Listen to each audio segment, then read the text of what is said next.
You've heard of Tony Soprano, you know Don Corleone, but what if I told you the most dangerous, most secretive mobsters of the 90s weren't Italian? They were Russian, born in prison, forged in labor camps, and feared from Moscow to Miami. This isn't just crime. This is an underworld empire built on a code older than the Kremlin. Welcome to the sh. In America, mobsters often climbed the ranks through neighborhood loyalty or family bloodlines. But in Russia, you earn status through suffering, silence, and absolute loyalty to the code. A single violation, like working a legitimate job, could strip you of everything. By the 1970s, the Gulag had become a kind of underworld university. The Russian Mafia didn't stay in Russia. It went global. One of the first major outposts, the United States, Brighton Beach in Brooklyn, became known as Little Odessa. But beneath the surface of its Russian delis and nightclubs was an international crime syndicate. Vyacheslav Yaponchik Ivankov, a notorious vor in Zakoni,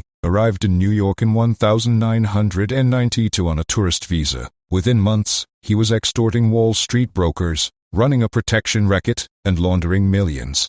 The FBI was stunned. Former agents have said Ivankov's network was more disciplined and more discreet than the Italian Mafia, and far harder to infiltrate. According to the 1996 congressional hearings on Russian organized crime, the FBI identified over 200 active Russian criminal enterprises in the U.S. by the mid-90s. Common schemes included Medicare fraud, hundreds of millions lost annually, arms trafficking often via Eastern Europe, real estate laundering particularly in Florida and New York.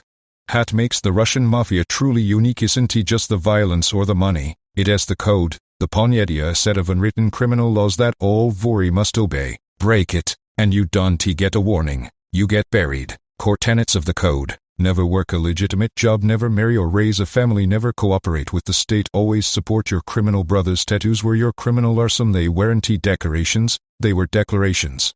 Misplace a symbol, and it could cost your life. Examples: stars on the shoulders, high authority within the Vori, eyes on the chest, you never sleep, always watching, barbed wire across the forehead, life sentence, epaulets, military-style stripes, mockery of the state, worn only by those who've earned them. Compare that to American prison tattoos, which are often expressive or tied to race or neighborhood. Russian ink, it has language, law, loyalty.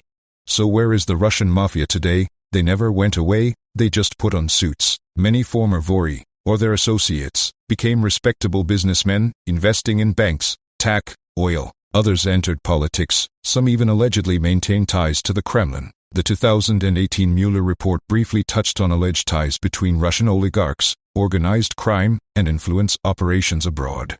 While street violence has decreased, the influence remains, through corruption, offshore banking, and global networks. Interpol still lists Russian-speaking organized crime as a high-level transnational threat. In the U.S., their presence is more hidden now, but not gone. Authorities continue to track their influence in white-collar crime, cyber attacks, and cryptocurrency laundering. The Italian Mafia built empires on honor and blood. The Russian Mafia, they built a shadow state.